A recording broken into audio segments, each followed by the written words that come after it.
Eu sou Rita Cristina Martins Borges, enfermeira, sanitarista, mestre em saúde coletiva. Atualmente atuo na Telesaúde Mato Grosso como teleconsultora e também na coordenação estadual da Telesaúde Mato Grosso. Vamos conversar hoje um pouquinho sobre as orientações para a equipe de enfermagem da atenção primária. Todo esse material ele está embasado no caderno número 36, Diabetes mellitus, do Ministério da Saúde, e reúne as evidências mundiais com relação ao diabetes mellitus. Então, o que seria o termo diabetes, né? Refere-se a um transtorno metabólico de etiologias heterogêneas, caracterizado por hiperglicemia e distúrbios no metabolismo de carboidratos, proteínas e gorduras, resultantes de defeitos da secreção ou da ação da insulina.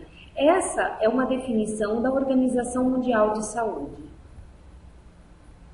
É uma doença crescente em todo o mundo. No Brasil, dados da Vigilância de Fatores de Risco e Proteção para Doenças Crônicas, por inquérito telefônico Vigitel de 2011, mostram que a prevalência de diabetes autorreferida na população acima de 18 anos aumentou de 5,3% para 5,6% entre os anos de 2006 a 2011. A Organização Mundial de Saúde estima que em 2030 o Brasil terá em sua população 11,3% de pessoas com diabetes. Nós queremos também chamar a atenção para a questão da mortalidade, lembrando que a hipertensão arterial, juntamente com o diabetes mellitus, são responsáveis pela primeira causa de mortalidade e hospitalizações no Sistema Único de Saúde. Diabetes mellitus ocorre quando há falta de insulina ou ela não atua de forma eficaz, causando um aumento da taxa de glicose no sangue, que normalmente nós chamamos de hiperglicemia. Aqui nós temos a figura do aparelho digestivo, mostrando que a glândula que produz esse hormônio responsável pela produção da insulina é o pâncreas. Então, a pessoa que tem diabetes mellitus, ela tem uma deficiência na produção da insulina e é por isso que ela acontece de ter altas taxas de glicose no sangue.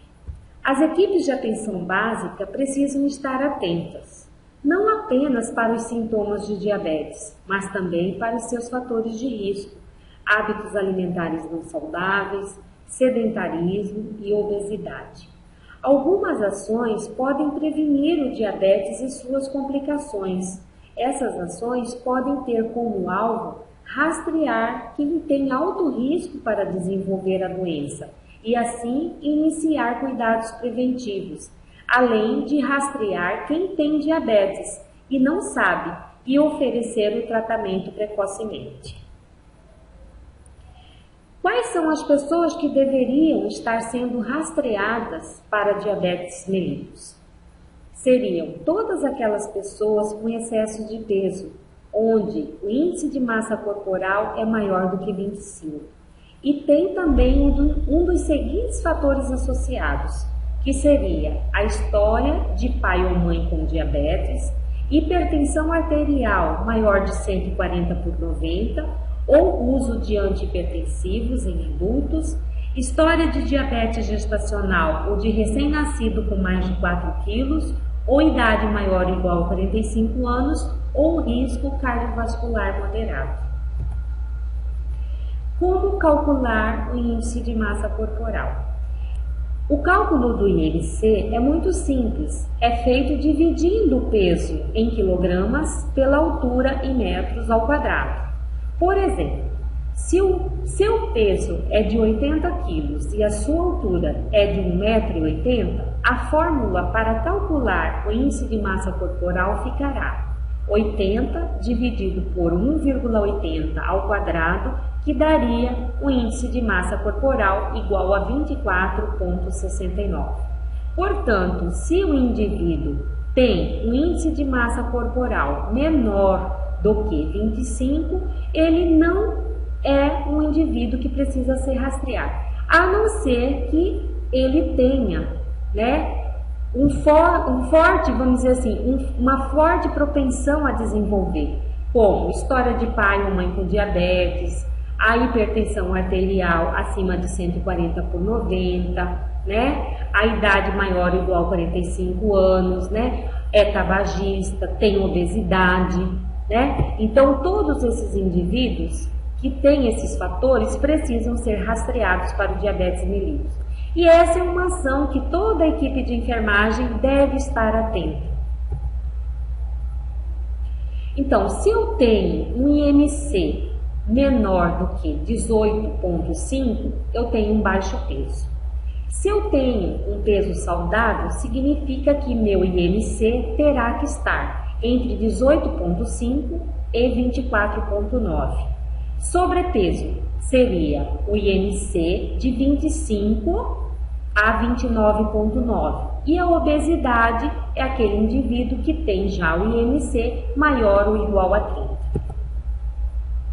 As pessoas com fatores de risco para desenvolver o diabetes mellitus deverão ser encaminhadas para uma consulta de rastreamento e solicitação do exame de glicemia. Pessoas que apresentam resultados negativos podem ser testadas a cada 3 a 5 anos. Casos de tolerância diminuída à glicose, glicemia de jejum alterada ou diabetes gestacional prévio podem ser testados mais frequentemente, por exemplo, anualmente. Recomenda-se que a consulta de rastreamento para a população-alvo definida pelo Serviço de Saúde seja realizada pelo enfermeiro da Unidade Básica de Saúde ou pelo enfermeiro da equipe de saúde da família, encaminhando para o médico em segundo momento, a fim de confirmar o diagnóstico dos casos suspeitos. Então, o enfermeiro já pode estar realizando o rastreio. Se o indivíduo tem algum dos fatores citados, ele já deve estar pedindo uma glicemia de jejum para que depois seja encaminhado, caso tiver uma alteração, para o médico da unidade para fazer o diagnóstico. Quais seriam os objetivos de rastreamento? Conhecer a história pregressa da pessoa, realizar um exame físico, incluindo a verificação da pressão arterial, de dados antropométricos, como peso, altura, circunferência abdominal e do cálculo do índice de massa corporal. Identificar os fatores de risco para o diabetes mellitus. Avaliar as condições de saúde e solicitar os exames laboratoriais necessários e que possam contribuir para o diagnóstico e para a decisão terapêutica ou preventiva. Nós colocamos aqui uma figura mostrando a forma correta de medir a circunferência abdominal. Por quê? O que acontece na maioria das vezes? Eu estou dizendo isso porque eu já vivi momentos assim em minha vida profissional na unidade de saúde, quando eu verifiquei que alguns colegas e técnicos de enfermagem tinham dificuldade, não colocavam a fita no lugar adequado. Então, primeiramente, você precisa identificar esse osso da pelve. Então, a fita métrica, ele passa bem em cima desse osso da pelve. A circunferência abdominal. O homem tem que ter entre 94 e 102 e a mulher entre 80 e 88. A classificação do diabetes mellitus. Nós temos principalmente 3 tipos, que seriam o diabetes tipo 1, tipo 2 e o diabetes gestacional. Diabetes tipo 1.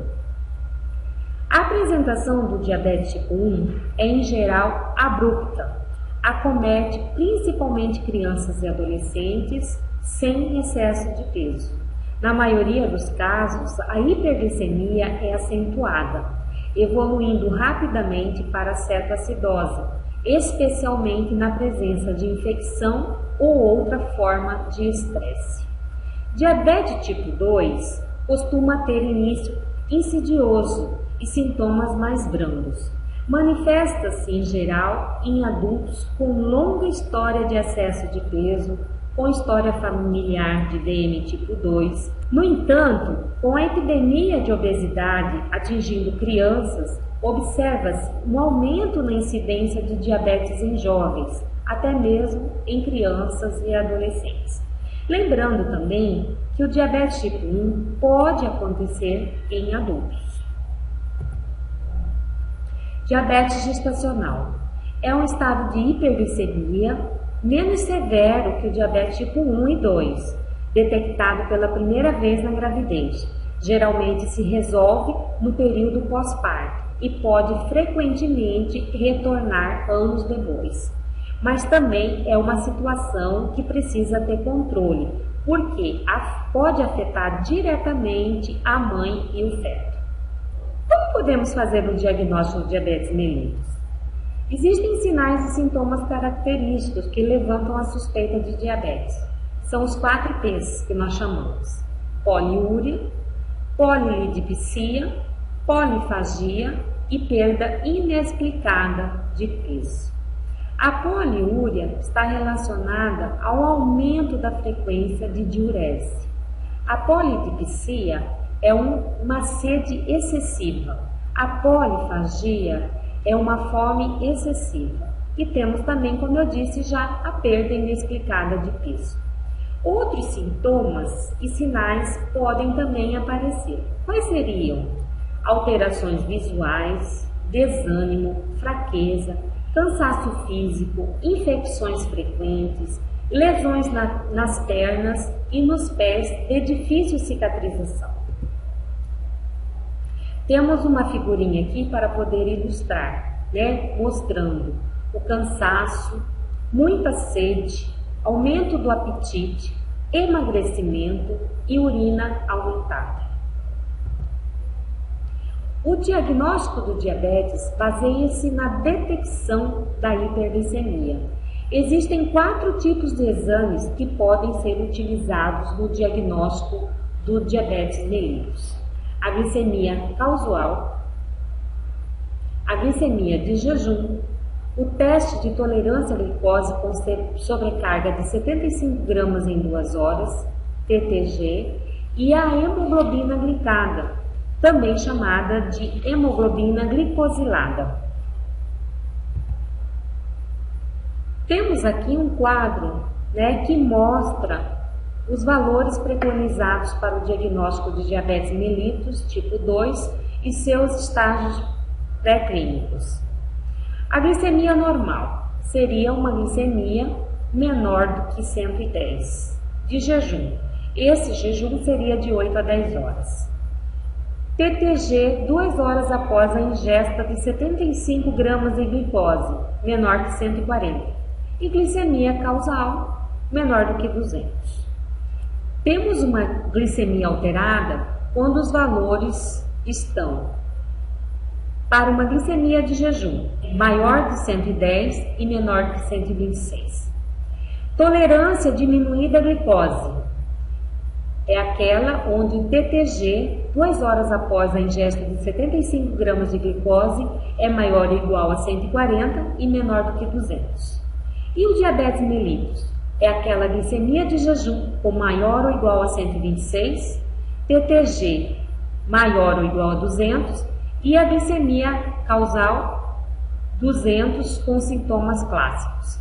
E aqui temos mais um outro exame que é interessante ser solicitado, que é a hemoglobina glicada, e esse resultado será maior que 6,5%. Profissional enfermeiro, você que atua na atenção primária e quer desenvolver uma consulta de enfermagem para avaliar inicialmente e orientar sobre estilo de vida saudável, o que você pode estar fazendo? É de competência sua realizar consulta de enfermagem para pessoas com maior risco para desenvolver o diabetes mellitus tipo 2, abordando fatores de risco, estratificação do risco cardiovascular e orientação sobre a mudança de estilo de vida. A consulta de enfermagem tem o objetivo de conhecer a história pregressa do paciente, seu contexto social e econômico, grau de escolaridade, avaliar o potencial para o autocuidado e avaliar as condições de saúde. Nas consultas de enfermagem, o processo educativo deve preconizar a orientação de medidas que comprovadamente melhorem a qualidade de vida, hábitos alimentares saudáveis, estímulo à atividade física regular, redução do consumo de bebidas alcoólicas e o abandono do tabagismo. Quando você estiver realizando a consulta de enfermagem, no histórico, quais seriam os pontos importantes para você poder estar identificando? Seria a identificação da pessoa, nome completo, grau de escolaridade, condição socioeconômica, antecedentes familiares e pessoais, conhecer se tinha na sua família, mãe, pai ou alguém que desenvolveu diabetes mellitus. Queixas atuais, história sobre o diagnóstico de DM e os cuidados implementados, tratamento prévio, percepção da pessoa diante da doença, tratamento e autocuidado, medicamentos utilizados para o diabetes mellitus e outros problemas de saúde e presença de efeitos colaterais. Hábitos de vida, alimentação, sono e repouso, atividade física, higiene, funções fisiológicas.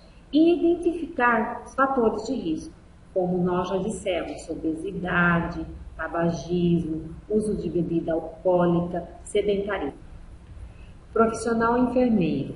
Falo aqui para você quais seriam os itens que precisam constar no exame físico. A altura, o peso, a circunferência abdominal e a realização do índice de massa corporal. Pressão arterial com a pessoa sentada e deitada e prevalecer aquela pressão arterial com maior valor. Alterações de visão. Perguntar para esse paciente se ele tem alterações de visão. Exame da cavidade oral com atenção para a presença de gengivite, problemas odontológicos e candidíase. Frequência cardíaca e respiratória e ausculta cardiopulmonar. Avaliação da pele quanto à sua integridade, turgor, coloração e manchas. E os membros inferiores, identificar se tem nos pés rachadura, lesões. Durante a avaliação ginecológica, quando pertinente, deve-se estar atento à presença de candidíase. Temos aqui uma figura, acantoses nigricans. As pessoas com intolerância à insulina demonstram essa lesão. Então, é importante que o enfermeiro, no exame físico, identifique se a pessoa tem acantoses nigricans. A acantose nigricans está associada a diversos distúrbios metabólicos endócrinos, condição dermatológica caracterizada por espessamento, hiperpigmentação e acentuação das linhas da pele, gerando aspecto grosseiro e aveludado no local afetado. Esse é um sinal importante que o enfermeiro no exame físico pode identificar, e isso significa intolerância à insulina. O enfermeiro também deve estar atento para a questão de diagnosticar as necessidades de cuidado. Quais seriam essas necessidades? Se esse paciente tem dificuldade com relação ao déficit cognitivo, se ele é analfabeto, diminuição da acuidade visual e auditiva, problemas emocionais, sintomas depressivos e outras barreiras psicológicas, sentimento de fracasso pessoal, crença no aumento da severidade da doença. Lembrando sempre que os pacientes com diabetes mellitus podem apresentar depressão. Então, esse é um sinal importante que, ao realizar a consulta de enfermagem, o enfermeiro pode estar atento e identificando e, logicamente, encaminhando para o profissional da psicologia. O enfermeiro também precisa estar atento durante a sua consulta de enfermagem e identificar se esse paciente não tem medo. Medo da perda da independência, de hipoglicemia, do ganho de peso, das aplicações de insulina.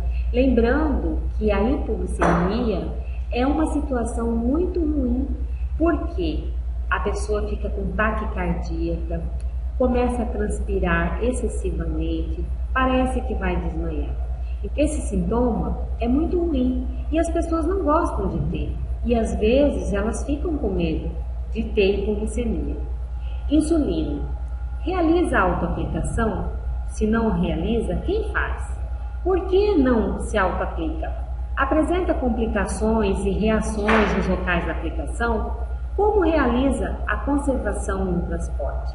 Então, tudo isso o enfermeiro precisa estar atento e sempre identificar, sempre perguntar para o paciente como que ele transporta essa insulina da unidade de saúde para a sua casa, como é que ele faz com relação à aplicação da insulina, ele tem alguma dificuldade de aplicar, ele tem medo de se auto-aplicar, quem realiza essa atividade? Outra coisa também muito importante é a questão da automonitorização.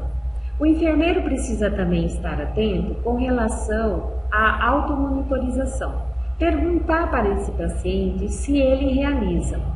Consegue realizar a verificação da glicemia capilar? Apresenta dificuldades no manuseio do aparelho? Nessas horas que nós vamos identificar se o paciente tem problemas para podermos ajudá-lo. O enfermeiro também deverá abordar e orientar sobre sinais de hipoglicemia e hiperglicemia e orientações sobre como agir diante dessas situações. Então, a pessoa que toma insulina precisa ter sempre consigo alguma coisa com açúcar. Caso venha a desenvolver hipoglicemia, ela consome e tende a melhorar. Todo paciente que utiliza insulina deverá carregar consigo uma balinha de açúcar ou qualquer outro alimento que, caso ele tenha a hipoglicemia, ele faça a ingestão imediatamente. Outra coisa importante que o enfermeiro deve estar realizando durante a sua consulta é motivar para modificar hábitos de vida não saudáveis. Por exemplo, paciente diabético que fuma. O fumo não é bom para esse paciente. Então, é papel da enfermagem, especificamente do enfermeiro, durante a sua consulta, orientar, que esses hábitos de vida não saudáveis vão colaborar para que o seu tratamento não tenha êxito. A percepção de presença de complicações e a doença e o processo de envelhecimento. Uso de medicamentos prescritos, oral insulina, indicação, doses, horários, efeitos desejados e colaterais, controle da glicemia, estilo de vida, complicação da doença. Uso da insulina e o modo correto de como reutilizar agulhas. Planejamento de rodízio dos locais de aplicação para evitar a lipodistrofia. Solicitar e avaliar os exames previstos no protocolo assistencial local. O tratamento do diabético tipo 1 e do diabético tipo 2, ele na realidade é um tripé. Ele precisa da dieta nutricional, precisa do exercício físico e precisa do medicamento, que no caso, para o diabetes tipo 1, o único medicamento é a insulina. Para o diabético tipo 2, também é necessário que ele faça a dieta nutricional, que ele faça os exercícios físicos e ele faça o uso dos medicamentos, que podem ser orais ou injetáveis. No caso, também a insulina injetável. Aqui nós temos uma figura mostrando quais seriam os locais para aplicação de insulina. Lembrando que a aplicação é no subcutâneo. Então, nós podemos estar realizando a aplicação nos braços, parte externa e superior, como mostra a figura, nas coxas, parte inferior e lateral, e na região abdominal e também na região glútea. Todas essas regiões mostradas na figura são regiões que podem ser aplicada a insulina. Lembrando sempre que é importante fazer um rodízio, planejando aonde aplicar a insulina. Porque já comentei sobre a lipodistrofia. Então, todo aquele paciente que usa com regularidade a insulina e aplica-se somente em um lugar, em uma região, pode desenvolver a lipodistrofia. Então, é interessante que esse paciente seja orientado a fazer um planejamento, um rodízio na aplicação da insulina. Para preparar e aplicar a insulina, existem alguns itens que são importantes. Sempre lembrar que quando eu for fazer a aplicação de uma insulina, eu preciso lavar as mãos com água e sabão, antes da preparação da insulina. O frasco de insulina deve ser rolado gentilmente entre as mãos para misturá-la, antes de aspirar o seu conteúdo. Em caso de combinação de 2 tipos de insulina, aspirar antes a insulina de ação curta, que é a regular, para que o frasco não se contamine com a insulina de ação intermediária, que é a NPH. No caso, a NPH é a insulina de ação lenta, que é fornecida pelo Sistema Único de Saúde, e a regular também. Para os diabéticos, geralmente tipo 1, existe uma outra insulina, que é a insulina Lantus, disponibilizada pela farmácia de alto custo. Não é necessário limpar o local de aplicação com álcool. O local deve ser pinçado levemente entre 2 dedos e a agulha deve ser introduzida completamente em ângulo de 90 graus. Lembrando que essa agulha é uma agulha e uma seringa especial para a região subcutânea. Em crianças ou indivíduos muito magros, esta técnica pode resultar em aplicação intramuscular, com absorção mais rápida de insulina. Nestes casos, podem-se utilizar agulhas mais curtas e o ângulo não será de 90, será de 45 graus, mas somente para crianças ou indivíduos muito magros, porque se você fizer uma aplicação em 90, você pode pegar o músculo e não o subcutâneo. Não é necessário puxar o êmbolo para verificar a presença de sangue.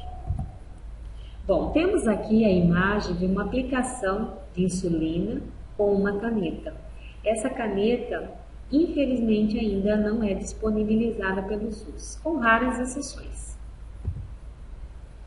Aqui temos uma outra figura mostrando, a aplicação da insulina. Essa seringuinha é a seringa que é mais disponibilizada pelo Sistema Único de Saúde. Quando se aplica a insulina, sempre na mesma região do corpo, seja através de seringa ou caneta de aplicação, pode-se causar um inconveniente, que além de problemas estéticos, traz também efeitos sobre a correta absorção da insulina.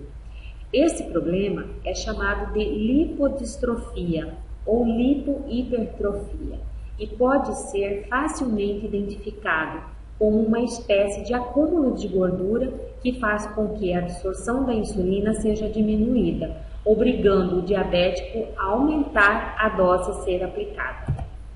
Então, nós temos aqui algumas figuras, mostrando, no caso, a lipodistrofia. Então, é o acúmulo da gordura. Além dos profissionais que compõem a equipe da Estratégia Saúde da Família, outros profissionais precisam também estar aderindo a essa equipe para poder tratar as pessoas com diabetes. Quais seriam esses outros profissionais? O psicólogo, o cirurgião dentista, o preparador físico e o nutricionista. Não tem como atender a pessoa com diabetes se não tiver, principalmente, o nutricionista e o preparador físico. Por quê? Como nós conversamos anteriormente, a base do tratamento do diabetes mellitus é a dieta, que no caso precisa ser realizada pelo nutricionista, a atividade física, que precisa ter um preparador físico para poder estar orientando essas atividades, e o tratamento.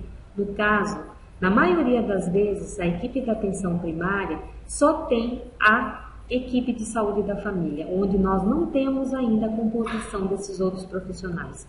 Então, é importante que a gestão pense sempre com carinho, que para tratar uma pessoa com diabetes, você também tem a necessidade de ter outros profissionais na equipe.